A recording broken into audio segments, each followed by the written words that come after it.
आपल्यावर राज्याचे मंत्री राधाकृष्ण विखे पाटील आहेत. सर, जो शक्तीपीठ महामार्ग आहे त्याच्या विरोधामध्ये आज विरोधकांनी आंदोलन केलं की शक्तीपीठ महामार्गाची गरज नाही, शेतकऱ्यांचे याच्यामध्ये नुकसान होते. काय वाटतं शक्तीपीठ महामार्ग व्हावा?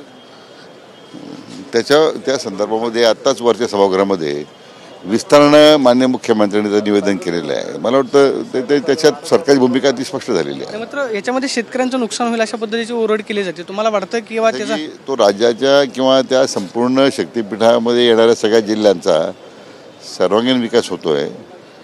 त्याच्यातून काही गैरसमजुती आहेत, तर त्या सतत स्वतः चर्चा करण्याची तयारी माननीय मुख्यमंत्र्यांनी दर्शवलेली आहे. मला वाटतं चर्चा आणि त्या गैरसमज दूर होईल. शेवटी राज्याला विकासाच्या वेगानं आपल्याला विकास पुढे न्यायचा आहे.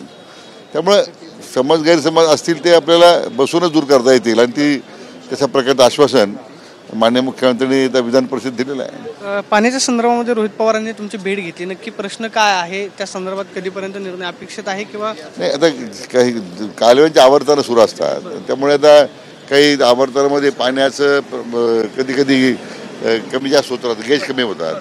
त्यांची मागणी की त्यांच्या त्या भागातील शेतीला पाणी चांगलं मिळालं पाहिजे. तर जरूर आता शेवटी पाण्याचं नियोजन आपण कालवा सल्लागार समितीत करतोय, हे स्वतःपासून आपण पाहतोय की शक्तीपीठ महामार्गाच्या संदर्भामध्ये जर काही गैरसमजुती असतील तर आम्ही त्या बसून सोडू, अशी प्रतिक्रिया राधाकृष्ण विखे पाटलांनी दिल्यास पाहायला मिळते. कॅमेरापासून सिद्धेश्वर प्रदीप कापसे, TV9 मराठी, मुंबई.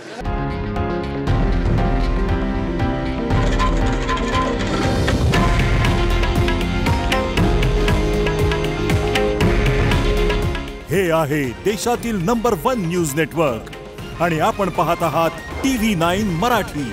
काळजी तुमची, हित महाराष्ट्राचं.